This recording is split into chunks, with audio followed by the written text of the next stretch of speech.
You did it. Hello. I did it. Well, welcome. We are streaming from both our channels now, right? And for the first time, Natalie is hosting and handling all of the comments. That's right. So this is going to be a lot of fun because I have done solo on my own, but there's not nearly as many comments, not yet anyways, as there is when I do this with Aaron. So I am hosting. So welcome to my channel, Scientology Life After a Cult, and welcome back if you've been here before. And I made a new intro. I'm totally geeking out about it. I'm like, Grandma made an intro. No, I think it's great. Yeah. So what do you think about today's topic? We're going to talk about 10 cringe, except I think we're going to come up with more. And if you think of one, please put it in the comments. These are what I'm calling 10 cringe-worthy moments inside Scientology. And for me, these are pretty much things that as a Scientologist, I thought they were cringe. Oh, that's an interesting thing to consider because I think most of these things I did not think was cringe. Really? Yeah. Yeah. It just got worse after I left. But there were times, there were moments, and these are things, they're different. We talk about there's, the abuses, different things that have happened. And these are things that I felt when I was a Scientologist that I was embarrassed about. And they are, I can't wait to dive into it. And if you think of any more, if you have your own, go ahead and put it in the comments, which I'm going to figure out how to manage here. But should we just jump right into it? Yeah. And I'll try to keep an eye on the comments as well. And I don't have the power to star them or bring them up on the screen, but I'll try to note down some interesting ones that I see. Okay. And so I have so to star them. Oh, I see. You got to click on them and then you can star them or click on that. All right, cool. All right. Are you ready? The first one on this list of the 10 cringe-worthy moments inside Scientology. And again, this is from the point of view of these were things I felt cringy about when I was in Scientology. And now that I'm out, it's even worse. And the first one on the list, Battlefield Earth, the movie. Let's just talk about that for a minute. This is an amazing one. I remember before this thing was actually released, I had become convinced that this was literally one of the greatest movies of all time. This was like Star Wars times 10. And because I thought to myself, this is still back in the day when you think like David Miscavige is like literally, the greatest, the God's greatest gift to humanity other than L. Ron Hubbard. And it would be absolutely impossible for this thing to have, sort of been in the works for like 20 or 30 years, or for them to at least have had like 20 or 30 years to try to get it into the works. And how could John Travolta possibly be involved and this not be great? And Travolta was making, the rounds on all the talk shows and saying that Steven Spielberg said it was great and George Lucas said it was great. And then it came out and it was just, I remember being so confused as to why the camera was always crooked. I was like, I'm wanting to watch the movie like this. I was like, why is the damn camera always crooked? Is that supposed to make this an edgy movie? It's so bad. I think that was it. Did you read the book? I genuinely enjoyed the book. Me too. The book, Battlefield Earth, I actually enjoyed. I love sci-fi. But the movie made me just want to die, just crawl under a rock. I went with my family who were also Scientologists, and we were so excited to go support this film with John Travolta in it.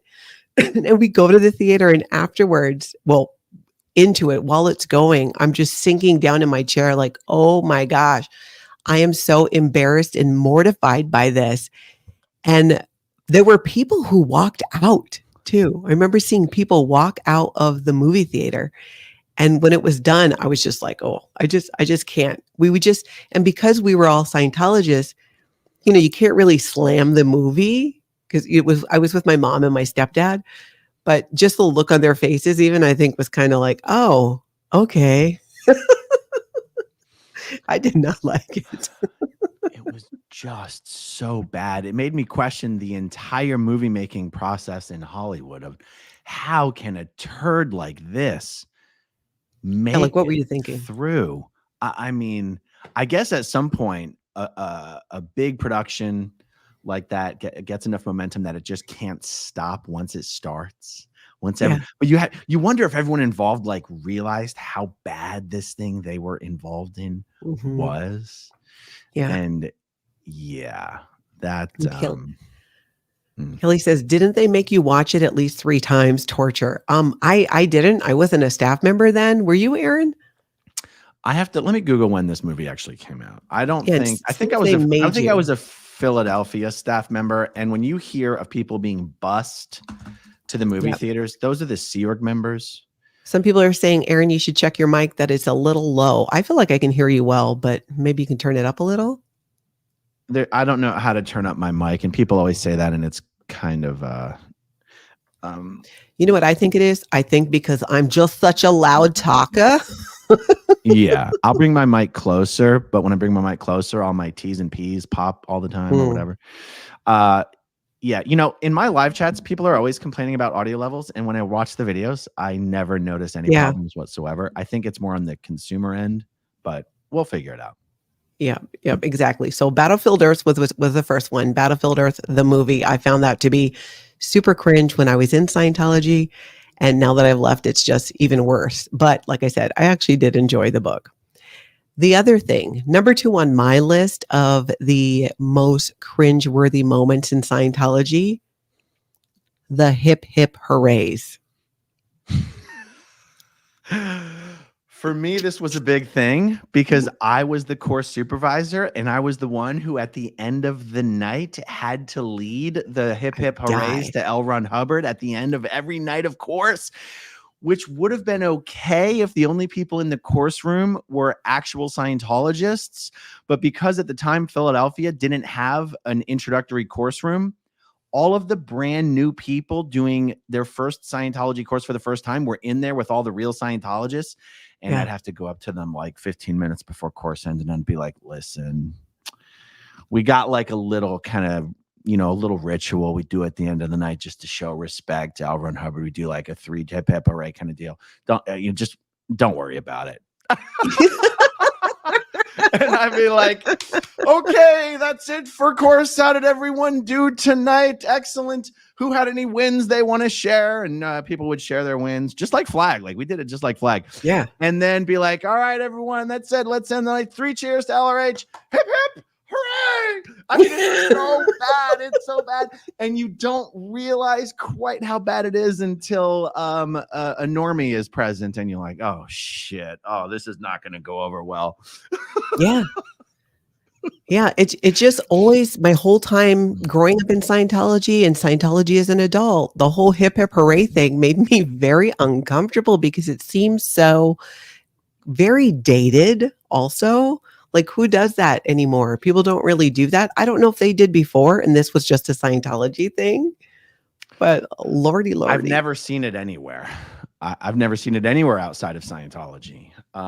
So now I mentioned the hip hoorays just at the end of course, but they do this at the major international events with David Miscavige on stage as well. I mean, they did it when Tom Cruise was up there with David Miscavige. I mean, Tom did like the world's most awkward salute to L. Ron Hubbard and then to LRH.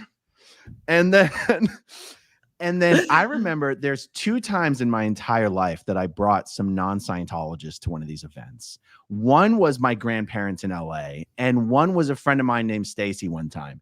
And it's crazy. Like for me, I just didn't realize how weird and culty this stuff was until there's a fresh set of eyes there that you're having to like see things through their eyes. And when I brought my grandparents, the audio at the event, because it was a live David Miscavige event, was so loud. They left. They literally got up. They're like, oh my God. And I'm realizing, oh yeah, we do this really, really loud, don't we? But I was a young little Sea Org member with young ears and it didn't bother me. But my grandparents were my grandparents. They got up and walked out in the middle of the event because it was too damn loud. Wow. Never mind the hip hip hoorays and the up and the down and the up and the down. And even when you're not hip hip hooray and you're having to stand up and give an ovation like every 4 minutes, every time COB finishes a sentence, practically, you've got to stand up and applaud, and nobody wants to be the first one to stop clapping. Like it's bonkers. Yeah. Yeah, the Hip Hoorays was definitely something that I found completely cringe and still, and that is something I definitely do not miss that, not at all, because it's so bad. I feel for Yeah. you though, having to do it as a course room supervisor, that's almost worse. Every night. And I had to convince myself. I mean, I had to like own it to make it not awkward, but man, it was awkward. I love though that you Uh went around and told students who were totally new, "Hey, just kinda just ignore this." yeah, heads up, guys. Warning of what's about to happen. Brace yourselves because this is happening. Okay, number 3 on my list of the most cringe-worthy moments inside Scientology, which I also thought as I was a when I was a Scientologist, and it was signing in and out of the course room complete with a time date stamp. And I'm like, was this just something that was done at certain organizations? But I think it was everywhere. It's in We the policy letter. What is a course, if I recall correctly? Because if it wasn't in the policy letter, it wouldn't have been at flag. And Yeah. yeah, and yeah, sign in, sign out, just like you're in the third grade. You Yeah. know, Yeah, and and when it's you not gotta like go to anyone the ever did bathroom. anything. It's not like anyone ever did anything with the sign out sheet. Like in retrospect, it really served no actual purpose. Like, did you have so many students that you couldn't keep track of where they were? Like, come on. Exactly, 100%. And, you know, what was going through my head at the time was I was more like I didn't wanna put how long I was gone because that felt very intrusive and, like, what if it, like, looked like I was spending a ton of time in there? Which in my head it gave me a bit of anxiety about the whole thing. It was so stupid where it's, why can't you just go to the bathroom? But no, you need to sign out, note the time, and then the time that you come back. It was just absolutely ridiculous. They're like, oh my goodness, looks like Natalie needs some fiber in her diet. Yeah. My God. She was gone so long, but that would explain the toilet paper on the back of her shoe as she walks back in. True story. All right, so another one on my list of cringeworthy moments inside Scientology, calling female seniors sir. I never liked it. Mm. Yeah, it's really weird. Mhm. And I remember kind of not being sure if that's what they did in the real military. And I don't think I've And never seen that or heard of that. no, I mean, of course they call women ma'am in the military. Yeah. And yet it's funny because I got into such a state of mind that to me it seemed almost condescending to call a woman ma'am because you weren't giving her the same title of respect that you would to a man. And so to Yeah. me, I got to a point where it made perfect sense. Mhm. And I mean, in the Sea Org, I was calling my wife sir. Like my wife was senior to me in the Sea Org. Oh. And her job was such that sometimes she was in my area and I called her sir. It wasn't weird to me by that point. Yeah. And also, other than the fact that L. Ron Hubbard said that was the rule, that's what you were supposed to do, he didn't give some explanation for why. Like, there's no like fundamental Scientology belief that would say why you have to call a woman sir. I mean, Yeah. someone could come up with one, but they'd just be inventing something. Like L. Ron Hubbard didn't even bother to explain why he was making this the rule. And No. it's funny because so many of his rules come from the Navy, and yet this is one he decided to change without even explaining why. Oh, this The is British Army interesting. Yeah, do you The see that? British Army calls female officers sir. Oh. Really? Never heard of that. Wow. I gotta Google that. Wow. Human says, "My Uber Eats delivery guy called me sir the other day. It was humbling." Do British military Yeah. call women sir? I've Okay. not heard that. Yeah, I've not heard that. Okay, well, that Google search did not quickly give me a confirmation of that. But look, I'm going to take your word for it. I don't think you're making it up. That's Yeah. incredible. Oh, wait. It says here from Route to Irish. I can't pull it up because it's yours, but we never called female officers sir in the Army, always ma'am. But I don't know Mhm. if that's persons from Ireland and Ireland's not Britain anyway, right? Yeah, No I've not heard of female that. officers are called ma'am. I think a lot of these comments are referring to the American military. Corey McKenzie is saying, not true. All right, well, I guess we're forwarding false data. We need to do false data stripping now. Yep. And what did L. Ron Hubbard say about this? Wasn't part of that, how could it be true? How could it not be true? Right? Yeah, that was part of the study tech. I have not thought about false data stripping in such a long time. And if you're not familiar with it, people, it's pretty much, this was Scientology's way of showing you, if you had a disagreement, you read something and you're like, no, I don't really believe that. That just doesn't resonate with me. That's right. They're going to make you look up your misunderstood words, of course, because if you don't agree with L. Ron Hubbard, you obviously don't understand what he's saying. But then the false data stripping would come in where even more so, it was this crazy kind. And I remember at the time doing it and even feeling weird about it. Like, well, wait a minute, because we're told if it, what's true for you is true for you in Scientology. Yet in reality, that is absolutely not the case. And false data stripping was all about stripping away what you thought and what you held to be true and having it replaced by something that L. Ron Hubbard said. We should do a video sometime just on false data stripping and showing people the procedure. And there's the detection steps of how do you detect if you have false data? And the last step is basically, do you have some idea that conflicts with something that L. Ron Hubbard said? Yeah. That's a great idea. We should totally do that because it is, talk about cringe. This stuff's kind of funny and still cringy that we're talking about, but that is next level cringe. Yeah. That's kind of like, that's like a little Scientology brainwashing tool that you really don't hear a lot about. Yeah, absolutely. I will add it to the list. Nice. Now, the other thing that I found super cringe when I was in Scientology, and as a former course room supervisor, I'm very interested to see in what you thought about this. It was when people who were listening to L. Ron Hubbard's lectures or even just reading something and they laugh out loud, but like really loud, not just little, full blown, like loud. I hated that. And I don't even know why I hated it. I thought in my head, and really I remember thinking this when I was a teenager doing a training program in Los Angeles, where I really started seeing this more. And it felt like, to me, it seemed like a little attention getting. Like I get L. Ron Hubbard so well that I think it's funny what I'm reading. That sounds so bitchy on my part, but it's totally what I thought. It's Scientology style virtue signaling. That you get it like, oh, this L. Ron, does he nail that one on the head? My God. There's not a single thing I've ever heard L. Ron Hubbard say or write that would warrant a laugh out loud reaction. Oh, that really indicates. It's either something that someone does to keep the course supervisor away, or some course supervisors might be like, go see what the hell is going on with that guy. Go find his misunderstood word. Yeah. You're really right about the virtue signaling. That was like, oh my gosh, I wouldn't have thought about it like that, but you're so right.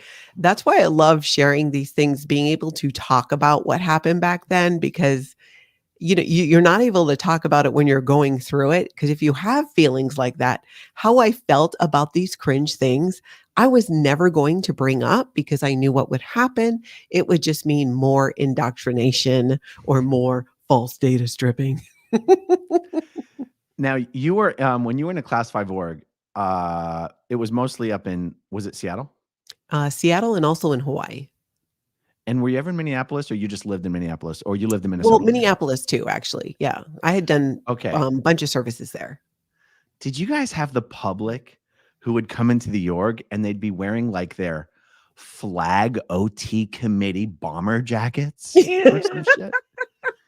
And I'm thinking to myself, I would see these guys, I'd be like, do you wear that shit in public? Are you what? Ew. You wear that in the world? Mm-hmm. And I'm not sure which would be cringier, if they actually wore it in the world, or if they're like, I'm going into course today, I'm gonna wear my jacket. So everyone, it's like, so everyone knows that I'm a big deal. I'm kind of a big deal at Flag. Like, you're Pull the collar. welcome. You're welcome that I came into course today. Yeah, And Gracie oh was my my God, presence.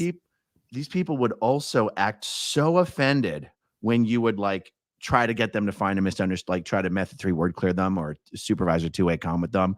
They'd act like, how dare you insult me by implying I don't find all my misunderstood words. And you're like, all right, pump the brakes, buddy. Yeah. Just, there's only one way this ends, and that's with you doing what I say. Jamie, whoops. Jamie Lynn says Tom Cruise's ringtone is probably hip, hip, hooray whenever DM calls. Oh, that's so great. Ooh, it's David Miscavige. Hip, hip, hooray. Hip, hip, hooray. 2 LRH. Oh, Dave's calling. Dave's calling. Pick up the phone.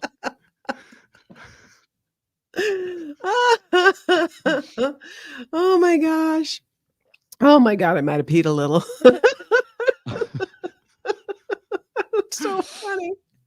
Oh, I'm dying. Okay, so that was, people laughing out loud in the course room, definitely something that made me feel massively cringe. The other thing that probably more so today, but even in all my years in Scientology, I struggled with this one. Flunk, start. Flunk, start.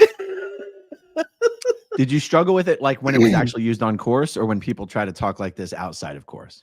Oh, outside of course would have been even worse. That's a whole nother, that should be one in and of itself. But no, in the course room, and I think it was mainly more with, looking back, I feel like if we were allowed to make language our own in Scientology, maybe if we just said, oh, no, you made a mistake there. And then we were able to just kind of get back to it.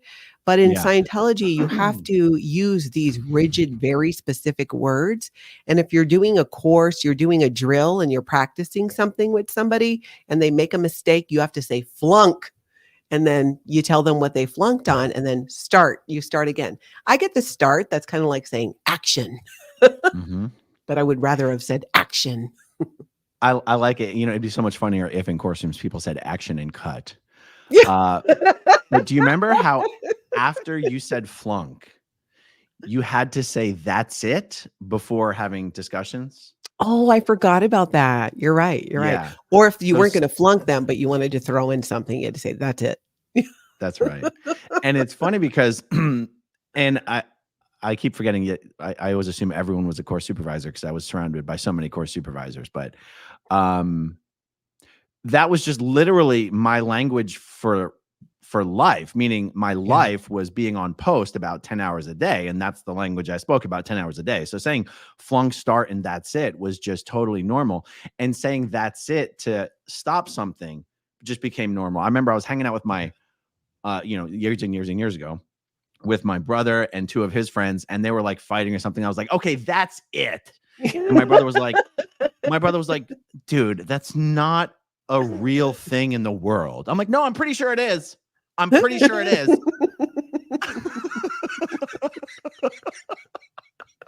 He tell you, man, like your cult is showing. Power lies to paralyze. Didn't seeing someone yell at an ashtray make you cringe? Absolutely. Now there's this is a few different courses in Scientology where you take an ashtray and you put it on the chair in front of you, and it's to practice giving commands with intention. You have to use, tell me if I'm getting it wrong, Aaron, because it's been a hot minute. You have to use intention. So you have the ashtray there and you're sitting across from it and you say, stand up. But I can't remember, did we actually pick the ashtray up or did we just leave it there? No, you made it comply. You made it comply. And then you would have to thank the ashtray. Thank you. Sit down in that chair. And you put it down. Thank you. All right, you want to hear something crazy? Yes. I'm all in. I'm totally for crazy today. This was one of my favorite drills. And not only doing it, but coaching it was actually one of my favorite drills, only because I was kind of unusually good at it. Okay, now I'm going to defend this drill a little bit because, first of all, I love people talking about yelling at the ashtray. There's one thing I want to correct. Nothing you've said, but what I hear other people say. So there's a part of the drill where you do it silently, and you're telepathically telling the ashtray to stand up, thank you, sit down, thank you. So you do it silently, and you do it normal tone of voice, stand up, thank you. And then you shout. Now, I'm getting the sequence wrong. I can't remember which one comes first, whether it's silently, normal tone of voice, or shouting. And the shouting part of the drill is actually done to make you have the realization that shouting is not intention. Now, in Scientology, in Scientology, they would define intention as essentially directed thought. Almost like if I were to try to use normal words, you know how they say talk softly and carry a big stick? Yeah. Where if you have to shout, you're actually showing weakness. And that if you can do normal tone of voice and get your compliance, that's actually what you're supposed to do. Now, everything I just said is not what L. Ron Hubbard says. I'm just trying to, blend Scientology world with real world stuff. And so shouting at the ashtray is the part of the drill where you're supposed to learn that you don't need to shout. Normal tone of voice is the right way to get across your intention. What type of course room were you a supervisor for? The whole thing, the Academy, Theory and Practical. Although I never did the co-audit supervising because honestly, I didn't want to deal with having to listen to all of their people's intimate details. And so I never did co-audit supervision, but I did Theory and Practical. Wow. So a lot of ashtray yelling going on in your course room. Yes, because the ashtray yelling drill is done on the upper Indoc TRs course, and it's done on the TRs and objectives course, and it's done on the pro metering course. And so, there's a lot of ashtray yelling. And Scientology has the best ashtrays. Big, big, heavy, glass colored ashtrays. You have some of the coolest big ass glass ashtrays in Scientology course rooms. Yeah, that's so true. The big amber ones from like the 70s. I Oh, wonder where they get them now. It has to be a square ashtray because there's a part of the drill where he says, "Are you a corner? Are you a corner? Are you a corner? Are you a corner?" You can't have. It's got to be square. So cool. Some really cool ashtrays. Yeah, that's right. Oh my gosh. I don't know why, since we started talking about the ashtray thing, I started getting really nauseous. But what turns it on turns it off. The way out is the way through. Make it go right. Supreme test of a Thetan is the ability to make things go right. It's just some of our favorites. It's kind of in the way that I think sometimes people of other religions would, share quotes, but it was just always, that's another thing I didn't like always was being, having people quote LRH to me. That was not fun. I got to tell you, hearing people make the cheesiest Scientology jokes, like Scientologists to each other, of just like quoting or like, "Oh, that blew down." And you're like, oh my God. I was like, I'm trying to think of other ridiculous. I don't know, how many Scientologists does it take to screw in a light bulb? I don't know. The joke had something to do with a routing foreign. I'm like, the Scientology jokes. There's no good ones. I guess you're not allowed to make good ones anyway, because then you'd really get you're not, because then and I don't know about you, but so L. Ron Hubbard wrote a policy called jokers and degraders, which I feel like I really represented. But you couldn't make jokes. It really became this twisted thing. You were so afraid to say anything. It's almost like society today in a way. But they just made such a thing about it that you could not joke about it. And growing up in Hawaii, it was such a melting pot. We had so many different nationalities and religions. So growing up, if I slept over my friend's house and, they were going to temple next day, that's what we would do. You would just go with it. Just wasn't a thing. And we would make joke about different nationalities but in a really, not in a mean, cruel way, but really lighthearted and all about it, because we were all minorities. The Filipinos would make fun of the Japanese would make fun of the Filipinos. It just went kind of on and on. Very different. I had to learn when I moved to the mainland that you cannot do that. And I'm still learning. It's And true.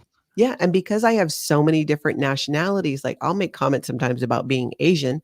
I'm Chinese, like my great grandfather's from China. Mm. But I'm also Hawaiian and, Portuguese, Scottish, Irish, and Native American. So it's just I got a lot of jokes. And it's funny because L. Ron Hubbard didn't say like that if you made like racially insensitive jokes that you were a joker and degrader. It was only whether you were making jokes about Scientology. Yeah. You had unhandled evil purposes. You're like, Oh oh, my geez. gosh. I remember when I So was a true. kid, the first time I got sent to ethics for making a Scientology joke.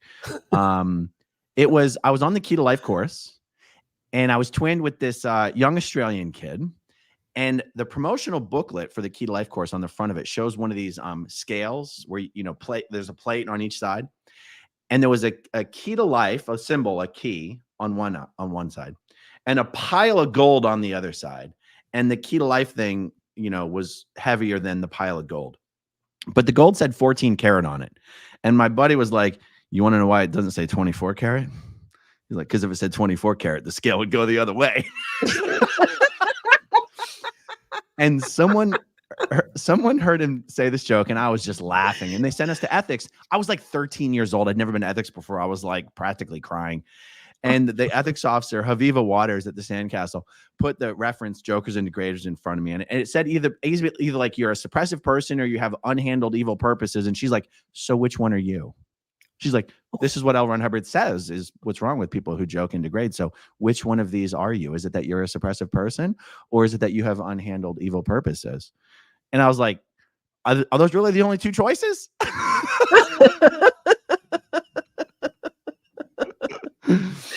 So what did you say? Did you land? I mean, on one? it was just a negotiation tactic. I Yeah. was like, "No, I'm sorry. I'm neither one of those. I will not joke and degrade. My God, please don't send me home." I will never laugh again unless I'm wearing I'm listening to LRH. Yeah. And I And think that's how he's you so learn. funny. Yeah. That's how you learn. Don't make jokes. Yeah, exactly. Definitely not jokes about Scientology or Scientologists or, God forbid, David Miscavige. I remember I made a joke one time just to I was a kid, and I made a joke to an adult about COB and cob and corn on the cob or something. And she was like, "Oh my God, don't say that. Oh my God." I was like, My "Why?" pearls. My pearls. Where are they? Oh my. Oh. Hold on. I missed. Hold on. I keep getting it wrong. I got to twist them that way. Don't make jokes about COB. Oh, my pearls. There we If go. they let us, if they allowed that, like if we were allowed to kind of just like blow off some steam and make fun of it, because I make fun of things I absolutely love. It's humor, it's healthy. But we weren't allowed to. They were just so afraid of it being put in a different light for obvious reasons. Now I know, I can tell. Now it's like, oh, now I get it. Yeah. So another one I have on my list of the cringeworthy moments inside Scientology when I was a Scientologist, roll calls.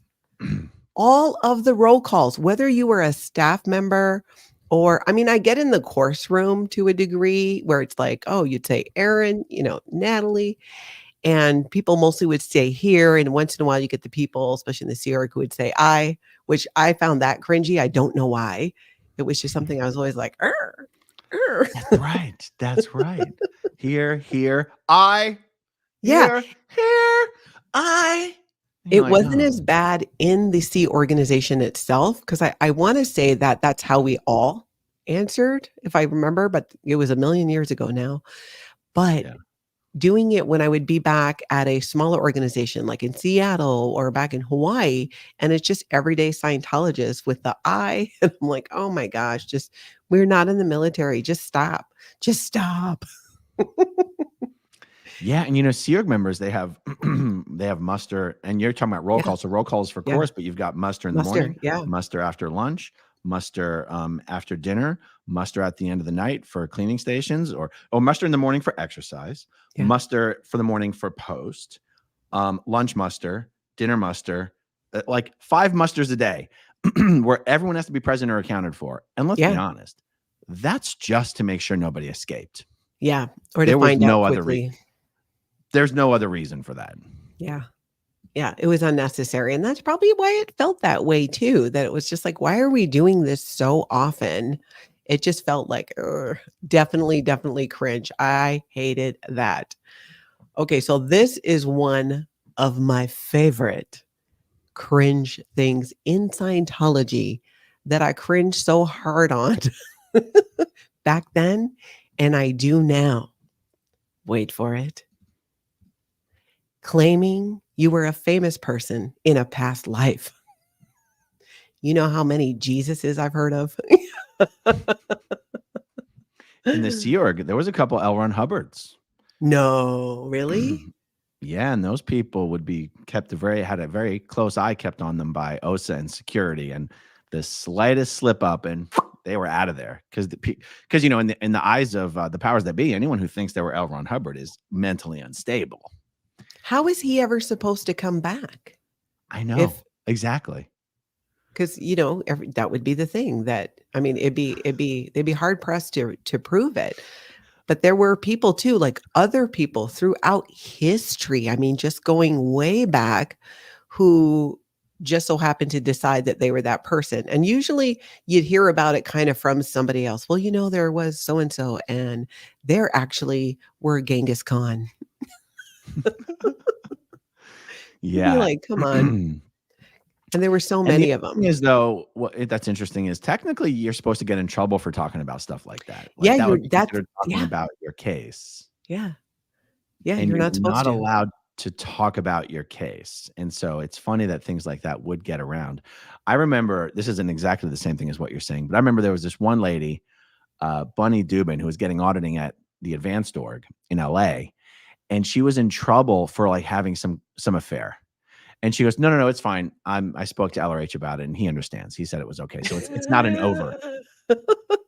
This was She was on after OT Ellery. 5. She's like, Wow. yeah. She claimed to be in telepathic communication with L. Ron Hubbard, and he said, "Don't worry, it's not an over. You don't have to take it up." And they're Mhm. like, "Cuckoo for Cocoa Puffs." As far as people claiming to be LRH, I guess like Miscavige probably has in mind. I was Anne Boleyn. Miscavige probably has in his mind like what the only acceptable reincarnation of L. Ron Hubbard would look like. He's probably like, yeah, the new HCO expediter from Guatemala who just finished the EPF doesn't meet the criteria. Get him out of here. Yeah, there would never there's just no way. There's just no way, but that is something that was very prevalent in Scientology as well. And a part of that too, for me, that I really didn't like is when some Scientologists would refer to I knew one woman who said that her son was a reincarnation of her dog, that her dog that she had and she loved, and she was in communication with this dog after it had passed and kept it there at the house until she could have her son, and it could then inhabit the body of her son, and her son is this dog. All I could think is, I hope you never say this anywhere in the vicinity of this child. Oh Like, she my told people goodness. this. You know, my little brother's father, Frank DiMartino, lives here in Clearwater. And his theory is that dogs are executives from the past life, like successful CEOs who just wanted to have a lifetime on vacation. And so he treats his dogs as if they are like the CEOs of businesses, but he treats his dogs better than he treats his wife, Pat. And so he will tell Pat to like get up off the couch because the dog wants to sit there. Like, I'm not kidding. I'm not kidding. This is what he does. He'll be like, Pat, move. The dog wants to sit there. Are you serious? What would Pat do? Oh no, she just does what he says. It's pretty sad. Wow. Nicole Yeah. has an interesting question. Were men usually men in past lives and women mostly women? I don't think so, but I would often hear people talking about, well, I prefer to be a woman, or I prefer to have a male body, that kind of a thing. I don't recall, there's nothing, right, Aaron, that ever said that, well, if you're a female in one lifetime that you need to be, I mean, if you can be a dog, right? I mean, I don't think it would matter. Yeah.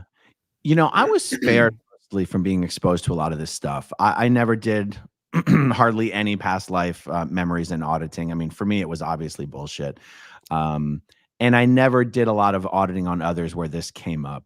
Funnily enough, most of the past life stuff that I came up when I was doing stuff on other people was in false data stripping. I remember this guy from Canada named Nigel Hall. I had to twin up with him on Pro TRs. And this was a time when they were just having everyone do false data stripping just all the time for any reason. And you just even start the false data stripping procedure, and all of a sudden he's like, so I was on a spaceship. And I'm like, oh, come on, dude. I'm like, you're wasting my time. Like, I was so frustrated. I actually got in trouble for violating the auditor's code. He's like, no, you can't tell him it's not true. I'm like, it's so obviously bullshit. We're just wasting time here. He's like, so I'm on a spaceship. I'm like, yeah, okay, you're on a spaceship, dude. Just, oh my God. You got to wonder sometimes what it was like for, auditors sitting in a room and you're auditing, you're doing your Scientology auditing with this person, or pre-clear as they call them in Scientology. And they start like, yeah, man, like I totally get the earlier similar here. It must have been when I was Hitler. I mean, you're just usually though, in most cases, it was somebody just more fantastic. Nobody ever claimed that one. And I saw a comment, somebody asked if anybody ever claimed to be Hitler. Not that I heard of, but multiple times throughout the decades, I would hear of a Jesus for sure. It was a thing. It was this thing of demanding and expecting and allowing people to just come up with whatever past life memories they want, and it being completely against the rules to tell them that their memories are not true. Like, that's not something anyone in Scientology is ever told, that your past life memories could ever possibly not be true. It creates this delusional state where like imagination is just considered the same as memory. Like, it's not, you're just remembering something, but you're not granting yourself the beingness that it's memory. And so someone who's had a ton of auditing just thinks that any random thought that comes into their head practically is an actual memory from some time.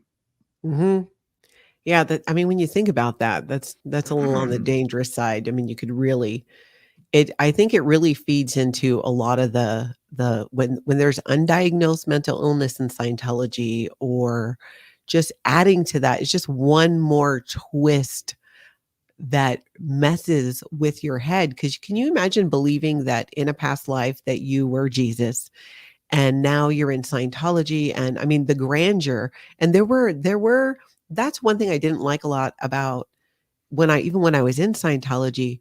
There did seem to be a fair amount of this kind of pompous, I am absolutely amazing kind of a thing. My shit does not stink at all going on. And it was just further validated, I think, by some of these beliefs of who they were in a past life. And some, maybe they wouldn't get specific about actual people in history, but these ideas of just all these amazing things that they did.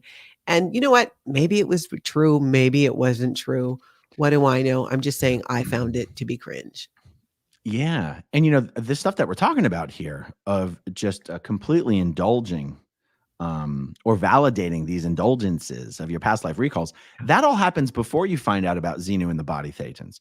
So I think some people wonder, like, how does anyone get onto OT3 and find out about Xenu and the body thetans and not like get up and walk out? Because by the time you get to that level, by the time L. Ron Hubbard says to you, oh, guess what? You've got just tens of thousands of beings stuck to you. You're like, oh, okay. I can see that. I can see that. Now, for me, when I talk about having been disappointed when I found out what was on OT3, it wasn't necessarily that something like that was inconsistent with other things you already know to be true in Scientology. It's just disappointing because I thought what was on the OT levels was so magical that you couldn't even really conceive of what it could be until you got there. And when I read that, I was like, that's it? That's the magic? Where's the magic in that? That's kind of like stupid, to be honest. That's kind of basic. Yeah. There are a lot of lectures by L. Ron Hubbard where he really gets into the whole track, as he called it, the just so far long ago down, back in our lifetimes where we flew around in space and all these other different experiences. You're right. That shows up in multiple places in his lectures, I know specifically.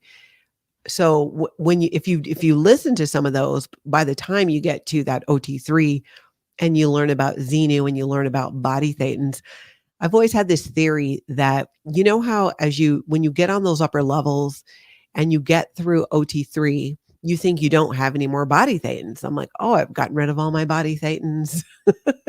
This is so fantastic. Only to find out that no, there's more. And each step, I haven't read everything about the upper levels. I only did through 4.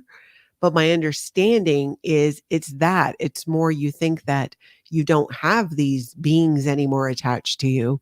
And now you find out that you do. Like what in the Yeah. end, like what happens after level 8? I actually don't even know. Well, nobody knows because L. Ron Hubbard Mhm. never released it. But if you do recall, Well, L. Ron 880 Hubbard's. released, but beyond 8. But I mean Well, like OT8 but do you itself, know what's right? on 8? Do you know what's on 8? No. On 8, you go through. Spoiler alert.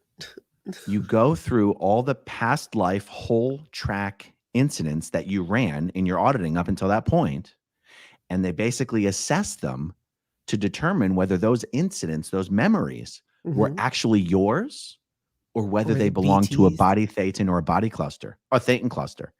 And so if you remember, do you remember hearing it said that one of the EPs of OT8, the name of OT8 is Truth Revealed, but if you remember, Yeah. the end phenomena of OT8 is now you know who you are not, and you are ready to find out who you really are. What that means is you've just learned that most of these memories weren't even yours. Yeah. So all the Wow. tens of thousands of dollars and hundreds of hours that you spent running these whole track incidents, they weren't yours. Those memories belong to a body thetan or a thetan cluster. And so now you've basically been robbed of this whole track identity you've built up for yourself over the last many years. But the good news is now you're ready to find out who you really are. And it's like, how weird is it Wow. that Scientology is basically telling you that you don't know who you really are? Wow. That's OTA. No Congratulations. wonder. No wonder some of them Congratulations. were upset about it. Yeah. Your next step is the Purif.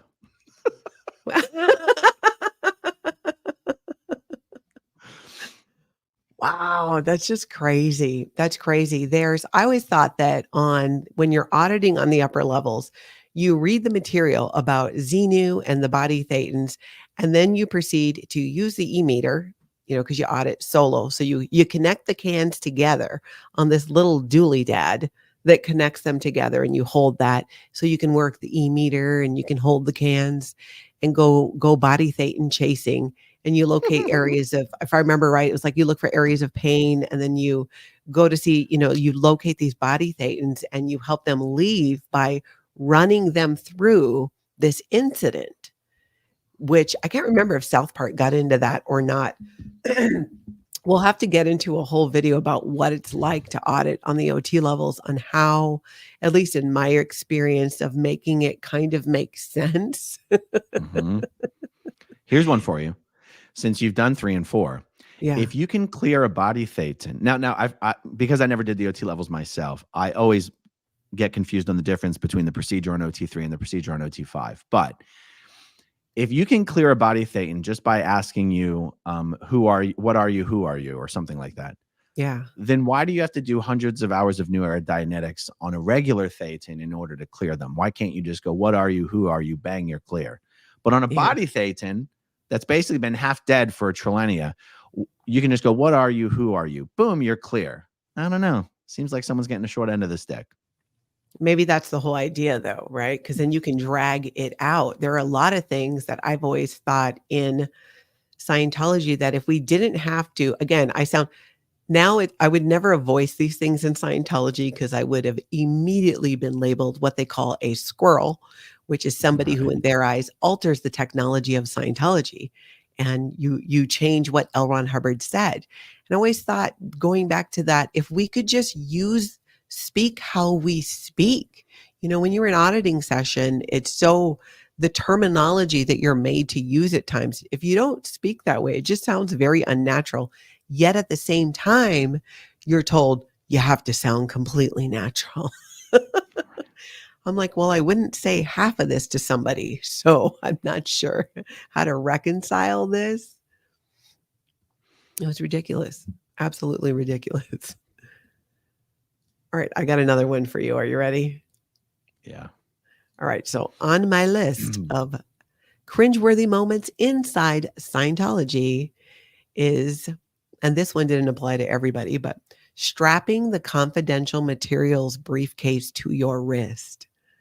So when you get onto the upper levels of Scientology, which are confidential, you are auditing yourself at that point. So you get your folder that you carry around and your materials. And when you leave the course room, for one, when you're in the course room and you've got the books open and you're looking at these materials, you plug them into this thing. Like, you take them off a shelf, you unplug it, then you take it to the table and you plug it in so that nobody leaves with these materials.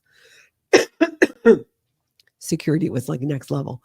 So when you're taking your folder and what you're supposed to then go audit, you have to put it into a briefcase, which you have to buy yourself, which I'm like, seriously, like, how much money did we pay to do these levels? And now I got to go to Office Max. And the crazy thing is, they knew exactly where to send people. And these places were keeping them and stocking them. And they were often a metallic looking, well, you'd have your e-meter case, and you had to strap it. If you had all your stuff in there, it's like strapped to your wrist with this cord. And sometimes you had to leave there and then like go grab something to eat and then go to wherever you were doing your auditing. And it was just kind of mortifying because you're strapped. How do you explain why you're strapped to a briefcase? And in this day and age, in this world, the world we live in today, if these people are walking around, I mean, they're used to it, I guess, because they're Scientologists and people know that at the Church of Scientology, they do this. But I mean, you could have anything in there, I mean, you walking around with this thing strapped to you.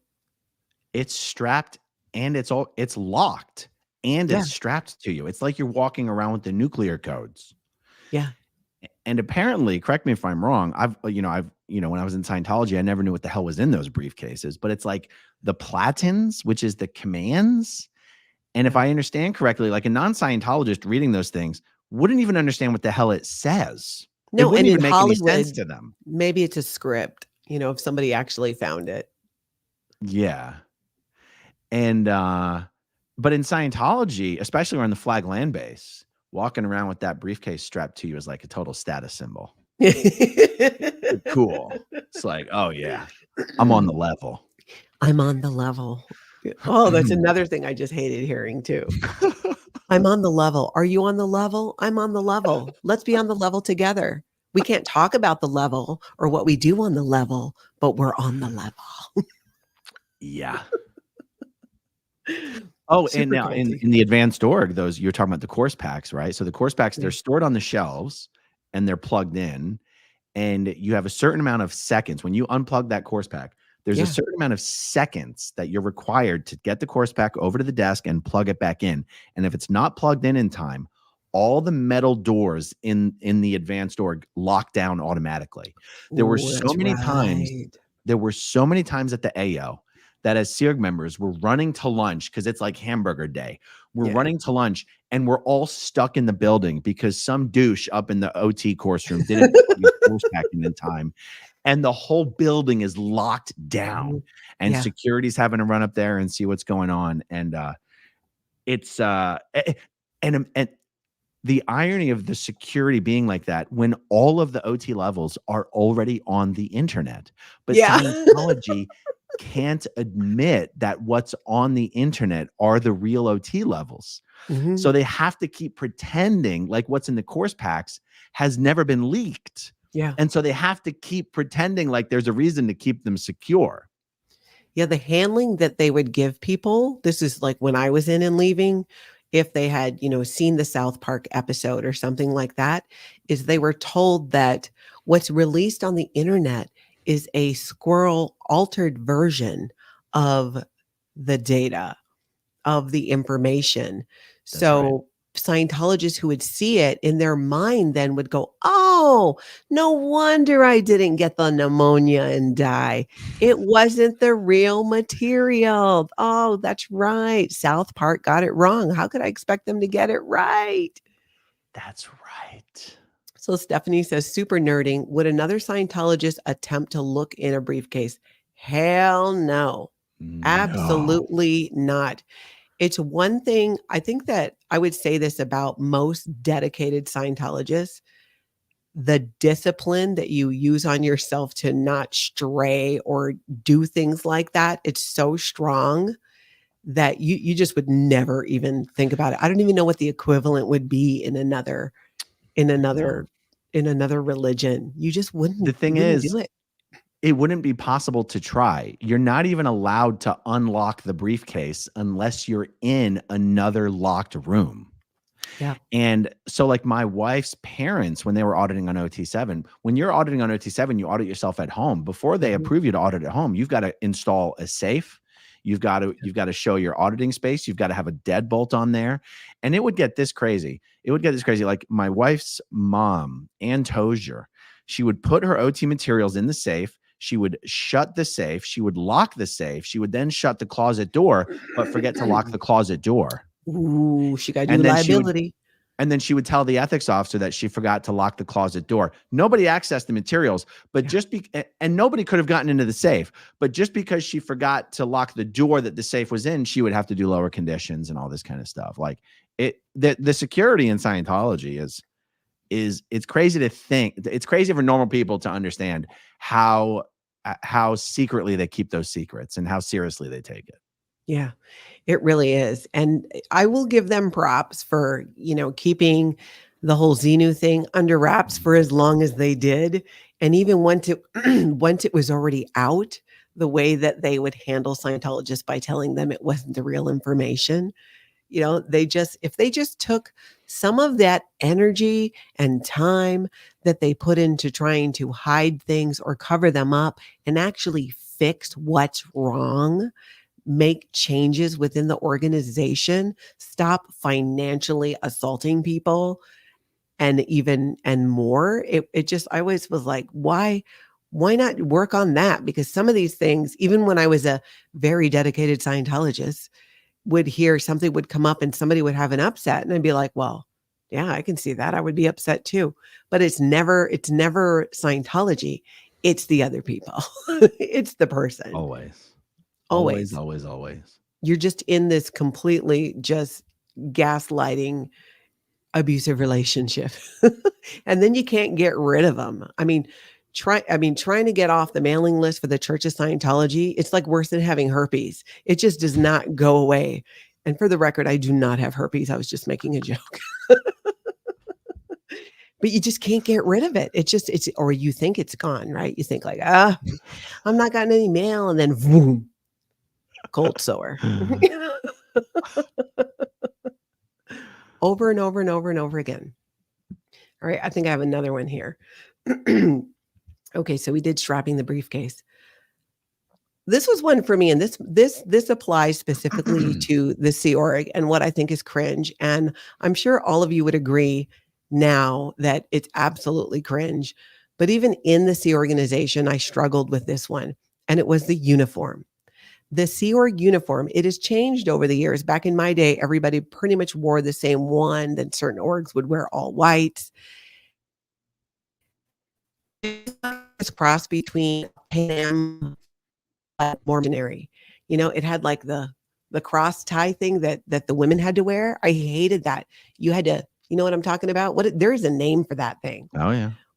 What is that thing called? It's not It's like a it's tie. not an ascot. What is it?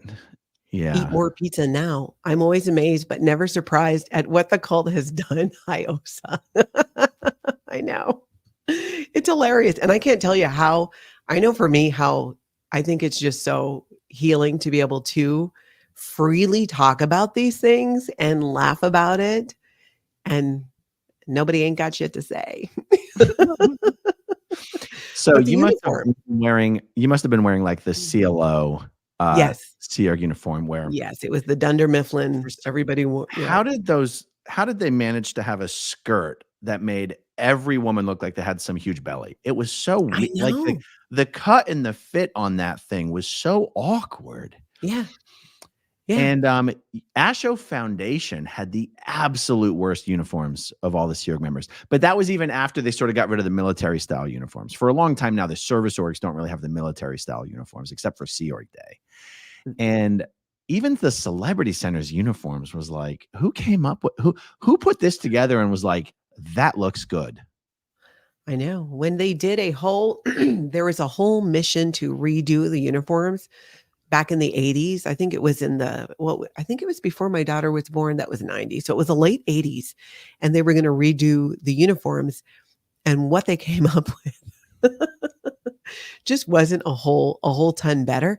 And then they redid them again years later where they look like flight attendants. And that might have been in your day, Aaron, when you were at the Advanced Org in Los Angeles. Do you remember that? So by the time I was at PAC, pretty much AOLA and ASHO had uniforms that basically just looked like a shirt and a tie. But the girls had like a fluffy scarf. But before that, what is like the cow tongue, where it came together, but it looked like a cow tongue, kind of. And but wait, which one are you talking about? You're talking about there was where it had even wasn't there once, and hopefully if there's any ex-Sea Org members there in the chat, wasn't there once where there were all these uniforms designed and they look like flight attendants? And I remember them being shared, but ended up, I mean, it was almost like there were capes or something. It was weird. I don't know where that came. They were trying to go for some kind of futuristic Star Trek look, I think. I remember when they were starting the Ideal Org stuff, and I remember we were shown a presentation of what the new staff uniform for all Ideal Orgs would look like. And it was San Francisco. There was a freaking cloak. Yes, like a cloak. Yes. And you're like, are we going to have parties on Friday night? Yeah.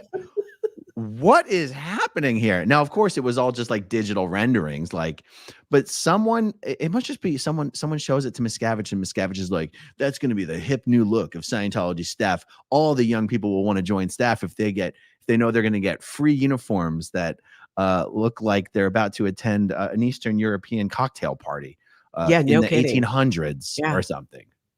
Harry Potter, like fan event or something. I mean, but then that was before Harry Potter. So it couldn't even say that, but you're right. But if I recall, it never was produced. It's not something that came out. I don't remember in person ever seeing anyone in a cloak, thank God. No. But yeah, it was a whole, like, how, and again, you can't say shit about it. You got to look and be like, oh, But what they ended up coming out with is this copper colored corset vest that makes every staff member in the world look like a valet. Like you can't go shopping anywhere without someone asking you where to find things. Yeah. Yeah, you're totally right. It'd be like showing up to Target with a red shirt and khakis. It was, how did they not put this together? Who thought no one thought it through, obviously. But as crazy as Scientology could be about their surveys, surveying this, survey that, the central marketing unit used to do all of those surveys to determine how book covers could look and all of that. Where was the survey about the staff and the Sea Organization uniforms? I don't remember doing one. Maybe there was, but what they came out with was next level, and it was all over the place. Yeah. To me, the clue that David Miscavige seemed to know he was making everybody look ridiculous is that the uniforms for RTC looked really, really good. And the uniforms for the CMO looked good. And the uniforms for everyone else looked absurd. Yeah. And there's no way he didn't know that. There's no way that wasn't somehow a way to just make you feel silly or feel less. Because the guy clearly knows the difference between what looks good and what doesn't. Yeah. That's what was so crazy too. And I remember looking at these things. I think I was at an event. I must have been a public person by then. And it just got quiet. You know? It's like it was a slow clap start, and then everybody realized they better be clapping for these uniforms. It was so bad. I'm so glad I do not need to wear a uniform anymore. Okay, so also on my list, and I think this is probably it. I didn't start out this way feeling cringe about him. It started happening later, and then absolutely ever since I've left Scientology, I think one of the most cringe things about being a Scientologist is Tom Cruise. You know, in the beginning, it was like, "Oh, cool, Tom Cruise is a Scientologist. That's cool," because you wanna relate. You wanna representation matters. You wanna know there's other Scientologists out there. And that was such a big thing when he came back. Although at the time, we didn't know that he had drifted away from the church and came back. Right. Remember? We just thought that, he just has become more vocal or whatever. But he never that I didn't know until well after I left Scientology that I found out about how he'd actually left. Him and Nicole were pulling away. And it's when they were filming Eyes Wide Shut. And, David Miscavige wasn't able to get a hold of him. They must have changed his ringtone. It wasn't, it just was like that. And then when he came back in, and the story's been shared online and in multiple places about what happened to split them up to, highlight that all of a sudden Nicole Kidman is a suppressive person and going as far as even turning, having the church turn her children against them. But like you said, who did you say this? Somebody said it the other day on a live, how just like Tom Cruise creates more suppressive people than anybody that we know. That's right. He's like, have you ever seen an SP? And it's like, all your wives are SPs. What are you talking about? Every woman you've married. Yeah. You create SPs. You're an SP factory. Yeah, completely. Now, I'm curious about this. Now, when he jumped on Oprah's couch, when that was happening, which I can't remember if I must have been out by then because that was or I was leaving. I was in process of leaving, I think. I wasn't as bothered by the couch jumping, to be honest. Like that is of all of the things about him, I was more bothered by, and this wasn't all over Oprah, but the fact that he used, slave labor on the backs of Sea Org members to redo his hangar, his airplane hangar, and other things like that. And maybe that's why that those things, when he was actually jumping on the couch, maybe it's because it's just me and I'm a hopeless romantic. I was like, that's so cute. My man is not jumping on a couch. I remember not being bothered by the slave labor part of it. I remember thinking, those Sea Org members probably got to eat pizza. Good for them. At least they got to leave the base. I'm like, they probably had fun. Are you kidding me? It was probably better than what their normal day would have been. They got to, be in a nice, awesome, cool hangar. But I was actually still in the Sea Org when Tom Cruise did the couch jumping thing. So we were a little bit shielded from it. But I remember, my wife and I did actually have a car in the Sea Org. And I would drive some places. And I remember the way I was exposed to what Tom Cruise had done was by hearing about it on the radio. And I heard about it on the radio because, no matter what time of day you're driving, there's some radio show on, there's a DJ who's like makes jokes about everything. Yeah. All of a sudden, Tom Cruise was the butt of jokes everywhere. Yeah. All of a sudden, the tone of the conversations about Tom Cruise took a very sharp and abrupt turn where now it was okay to make fun of Tom Cruise. That had never happened before. Nobody had a reason to make fun of Tom Cruise before.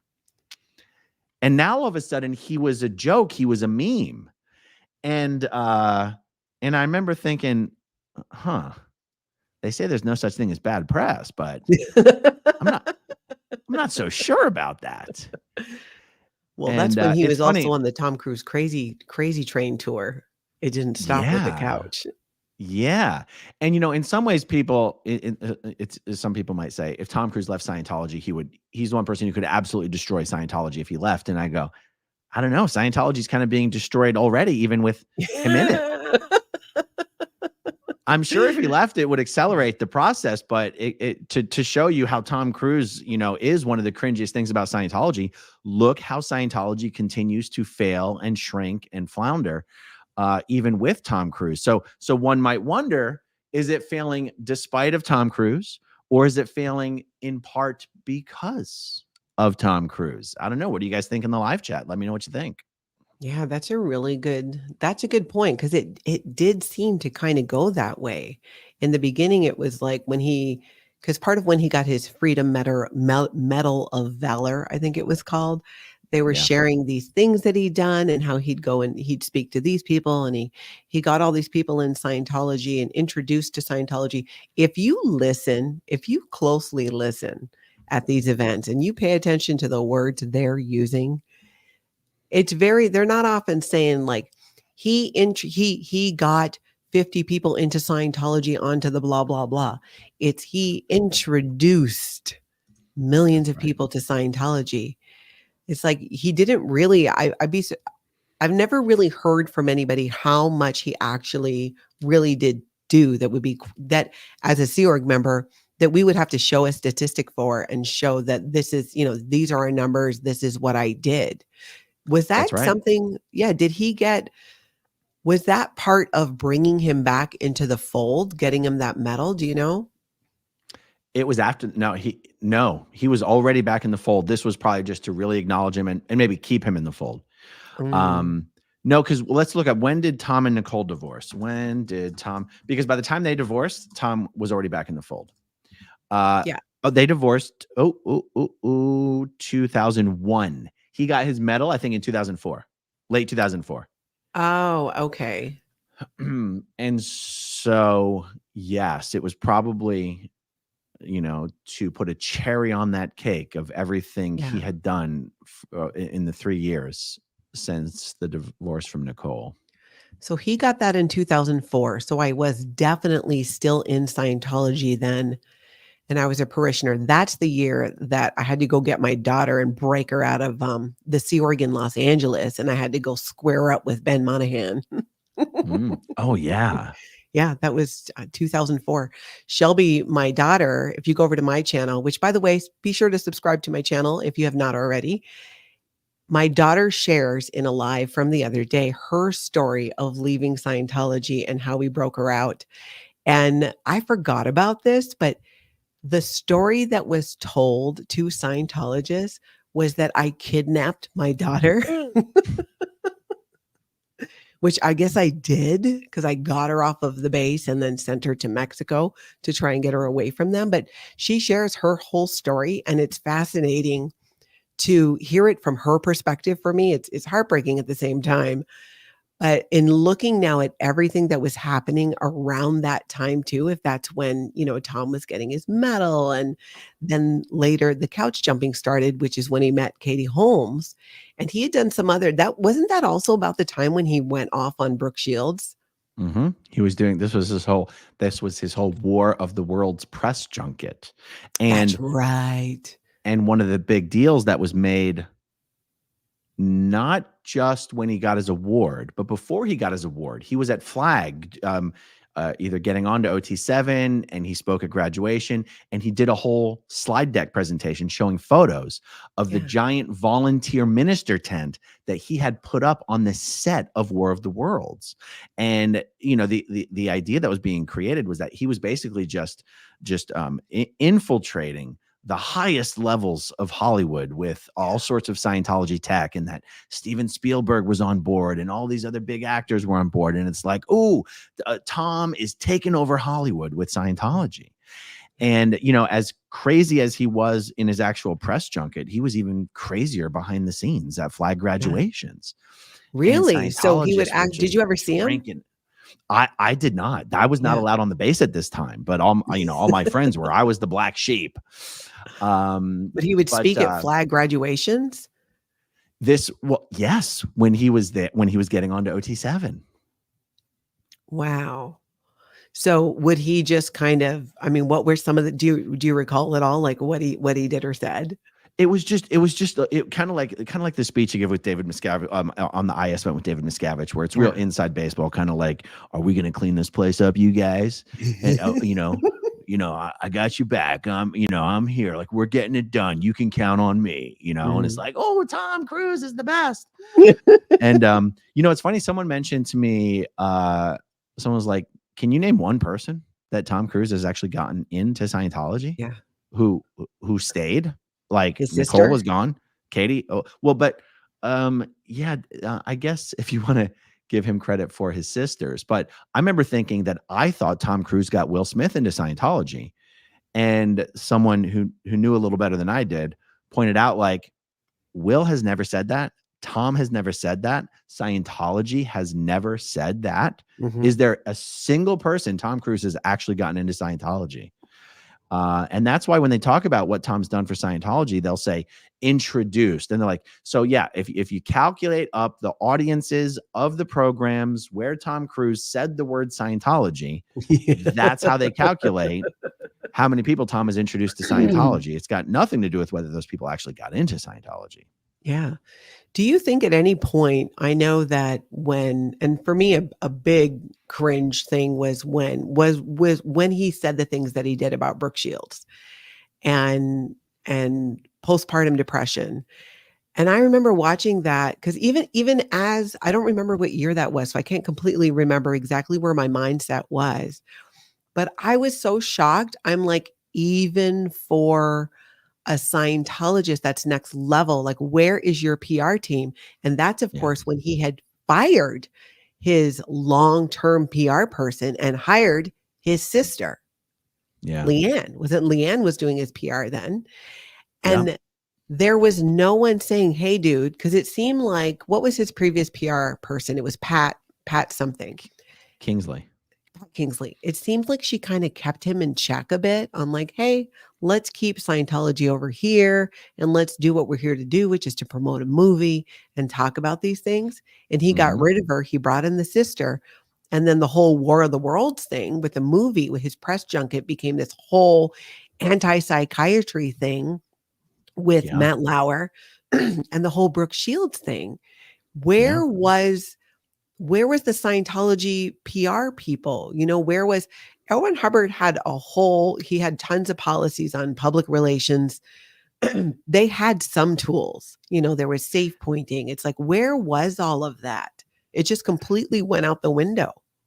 Well, the thing is, they have all these marketing and PR policies and tools, quote unquote, but you go, but where's the evidence that those things are even good? Scientology's PR has been horrible forever.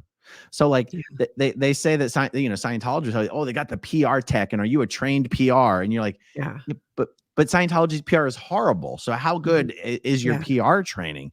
And from what I've heard, Miscavige absolutely hated Pat Kingsley because she would never let Tom talk about Scientology. And there's even a story out there of Tommy Davis. Oh my God, I hope I'm getting the details of this story right. Tommy Davis basically put a blackmail file together on Pat Kingsley, and Tommy Davis assisted in the firing of Pat Kingsley, and basically was like, yeah, you're basically going to keep your mouth shut, or we're going to reveal X, Y, and Z about you. Wow. And so, like, there was no one who knew what they were doing advising Tom Cruise after that point. Yeah, he was just doing his own thing. Do you think, because for a while, Tommy Davis was his handler, right? was involved with him. They were those pictures. Tommy Davis was more like his honeymoon. I think Tommy was more like his bitch boy. Yeah. Like his little gopher. Like, I don't know if anyone could be described as Tom's handler. But he was sort of assigned to him. Well, because and also Tommy's wife was auditing Katie. So Jessica Feshbach was auditing Katie. Yeah. Because didn't he go with them on their honeymoon after Tom and Katie got married? Because that's not weird. Yeah. That's absolutely insane. What is happening with him these days? I feel like I haven't heard anything about Tommy Davis. Oh, he's out of the Sea Org. He's out of Scientology. Yeah. He's married to a non-Scientologist. Wait, he's out of Scientology? Yeah, I mean, he hasn't been declared. He's never spoken out, but he has no involvement with Scientology. Like if a reporter calls him, he will defend David Miscavige because he has to. They have so much dirt on Tommy. So Tommy's like Marty Rathbun. He's an owned dog, is what Tommy Davis is. But yeah, no, he's not active in Scientology at all. That's interesting.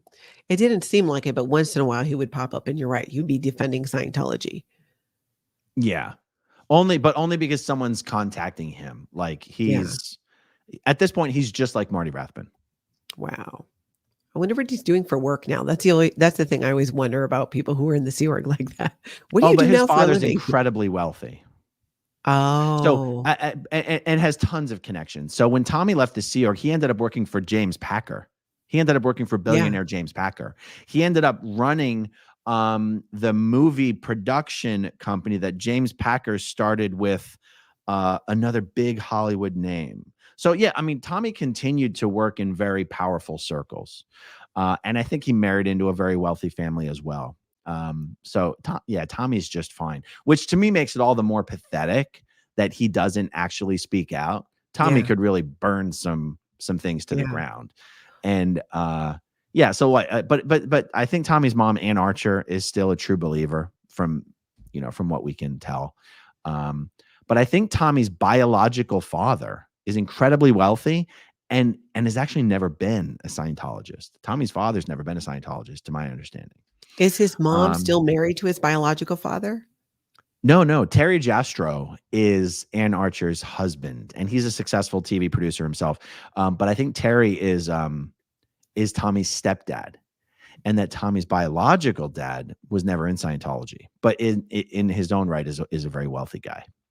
Wow. So pretty much once his mom either leaves or, when she passes away, I wonder if he will still feel compelled to be quiet.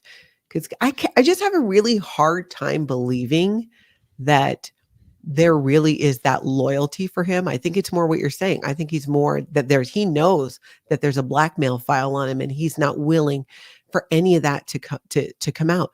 But I just want to say this, Tommy Davis, if you ever want to share your story, hit a girl up. I think for Tommy, I mean, yes, of course, there's a ton of blackmail, but I think for Tommy, it's more like, why does he need the trouble? Like, even if Tommy wasn't terribly concerned about the blackmail info, he's like, I don't have the time or the attention or the care to pick this fight. I'm having a fine time just living my life. Who gives a shit? Whereas me, I'm motivated by pure revenge. So, Tommy's probably like, I don't care. I don't need the fight. I'm like, oh, I need the fight. We're doing this. I don't think of it in terms of, I totally get the revenge thing completely. For me, it's more it's two things. One, it's the people left behind who I know if somebody wants to stay in that situation or practice Scientology, whatever. But I know that there are so many people that were like me, where you wanted to leave, but you knew that you could lose your whole family, and you weren't willing to do that. Those people. And the other part of it is I was able to leave so much. I was helped so much by seeing so many Scientologists come out and share their story, especially people who were international executives, spilling the beans and becoming whistleblowers. That helped me as somebody who was lurking for 2 years on the internet as I was planning my escape with my family. It was more affirmation for me that, okay, I'm not crazy, because if you go to Scientology and you're like, you know what, I'm done, I want to leave, I have doubts, then immediately they want to get you into reprogramming again and get all of that sorted out and find out what you're doing against Scientology. Because if you want to leave, regardless of what it might have happened to you, you must have done something. I feel like that helped me so much. So it's like, if I can share my story and other stories and people share those stories, then it really normalizes. And the third thing is being able to talk about these things freely, especially on a platform like this. It's so healing, but I gotta be honest, this is not something I've shared at all. I mean, I've been only listen to me, I only been living this YouTube life for like a week. I'm all like, "Yeah." It was like a week ago Thursday when we did our video, and then we did another one a few days after that, and it wasn't till the 3rd one that I didn't throw up afterwards, and it Really? wasn't right afterwards. Yeah, it was like the next day.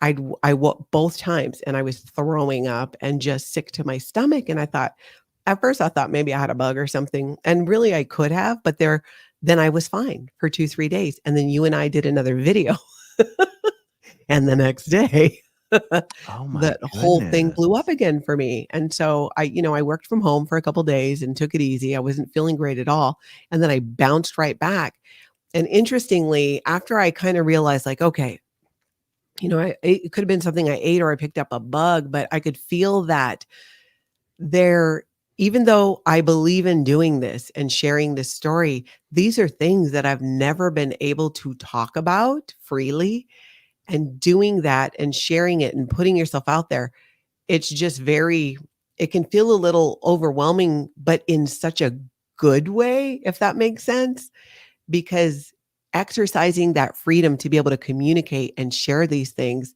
feels so good. But then the next day, even though things like the response was so positive and just really encouraging comments, I literally just went and threw up. I think it was just like this, Wow. like my body just couldn't even handle just that level of what was coming out of me. It's been like this fire hose because I've not talked about it for such a long time. Did you find that, or you just seem like you're always just cool as a cucumber? You're probably not vomiting afterwards. No, definitely not vomiting. Transitioning from pre-recording and editing videos to doing live videos Mm, has changed my entire approach and how I feel about videos in general. When I was pre-recording and editing, I would get very nervous and anxious because mm, every time I would stumble or hesitate, I'd redo it and redo it.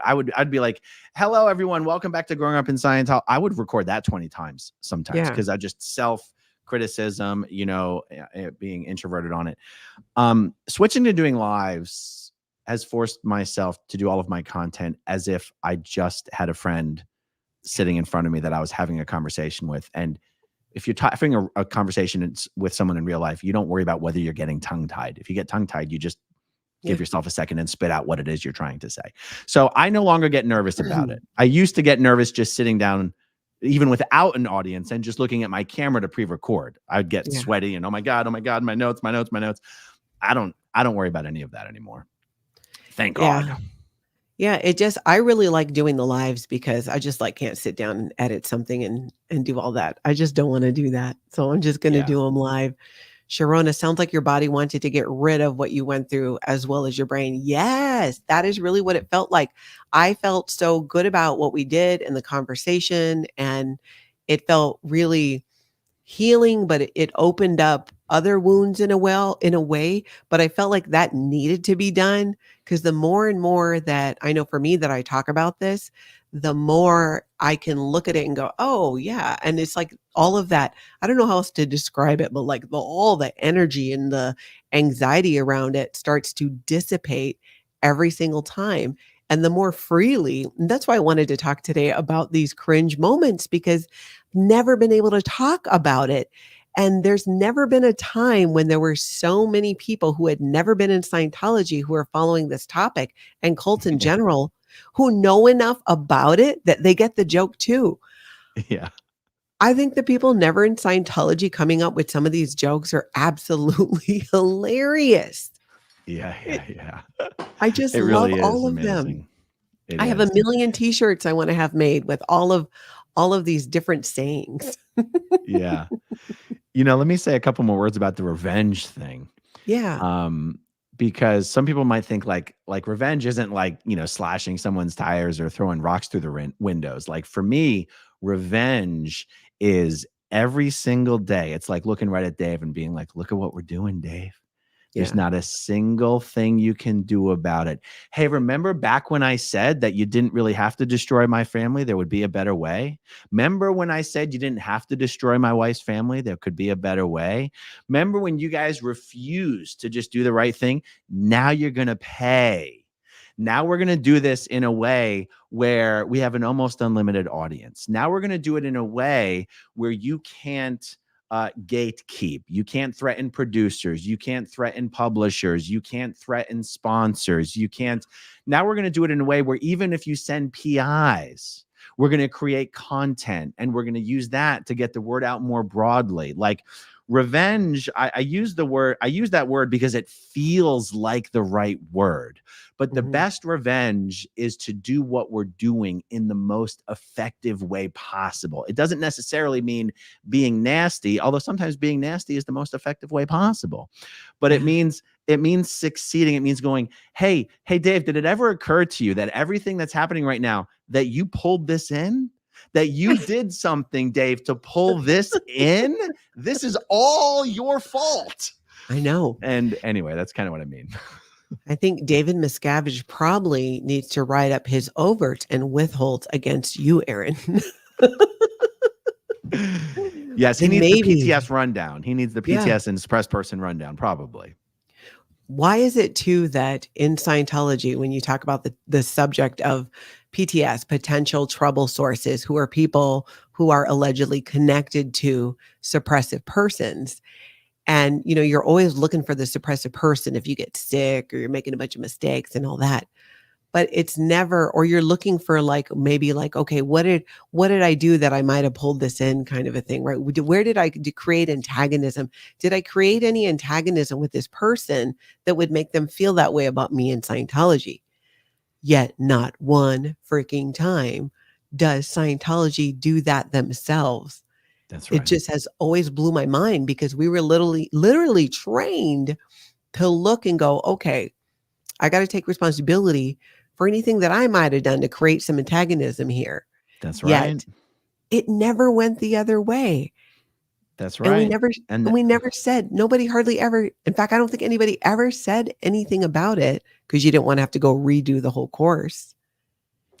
That's right. And that's something that I think if people who are still living inside the bubble think about for just a few minutes, they'll realize how the entire Scientology philosophy is like a heads, we win, tails, you lose. Yeah. Okay. If someone's antagonistic to you as a person, you're supposed to figure out what you did to create that antagonism. But if someone's antagonistic to Scientology, it's because they have crimes and overts and are suppressive people. It's like, it doesn't compute, guys. Just think about it. Or even the title, the name of the PTS course, the potential trouble source course, where you're going to learn and get the skills to be able to confront and shatter suppression. Yet, what does every Scientologist have to do the minute somebody, gets on the shit list or is, excommunicated and declared a suppressive person? They can't confront them. One time I was in Clearwater. I was there. We were doing one of those Sea Org reunions back in the day, and we'd all went to, I think I told you about this, where we were over by the Starbucks in Clearwater. And I was leaving Florida then. I was leaving to go back to Minnesota. And I walk onto the plane, and sitting right there are two OT8s from my area who I knew really well. Like I genuinely liked them, and they mostly were really good friends with my mom. And I walked up, and you know how you got to kind of wait because you're walking through? Like where I had to stop with the line was right next to them. And at first I forgot about the whole Scientology thing, and that I was a declared SP and they were OT8s. All I saw were two people that were good friends with my mom. So I was like, hey.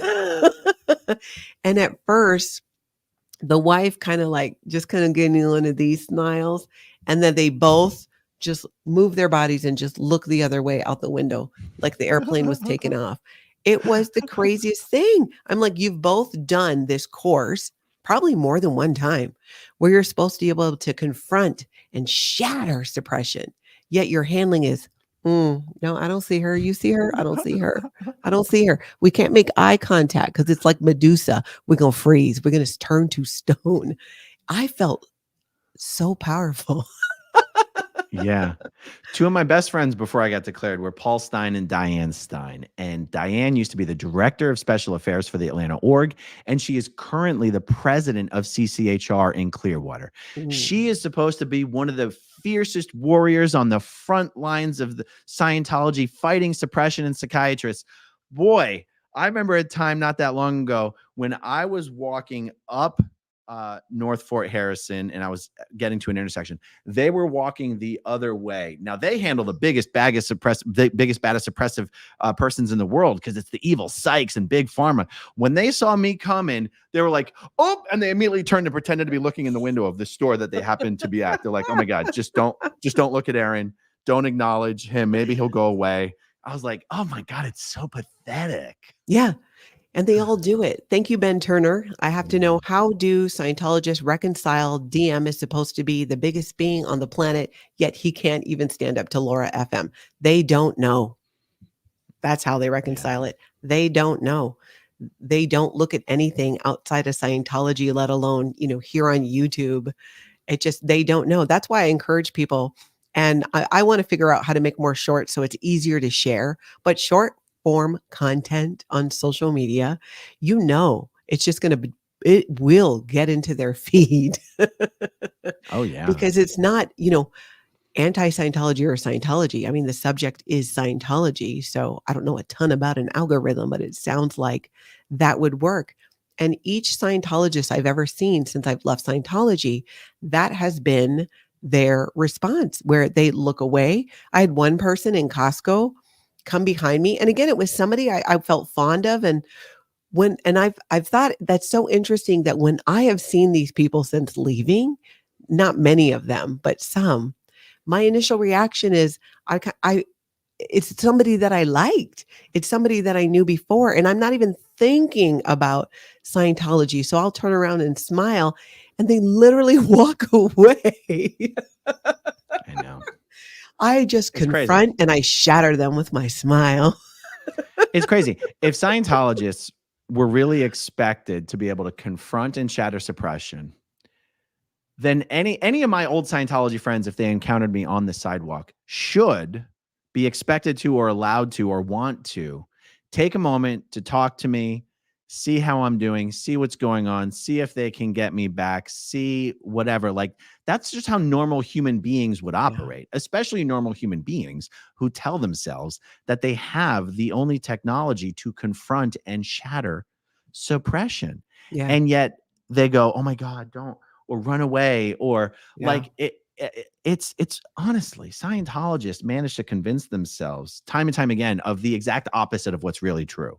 We're confronting and shattering suppression while they're running out of the grocery store because a big bad SP just walked in. Like, this is why people wonder, how can you be in a cult? Because they don't think they're in a cult. They don't know they're in a cult. Like, they think they're the opposite of a cult. Like, it's really, unless you've been there or experienced it in some way or some other high control group, it's really hard to understand how minds can be like completely 180'd.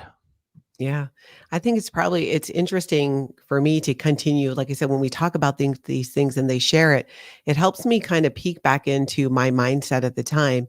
And even in my days of being the most dedicated Scientologist, there were still many things where I was like, "Oh, I don't know about that."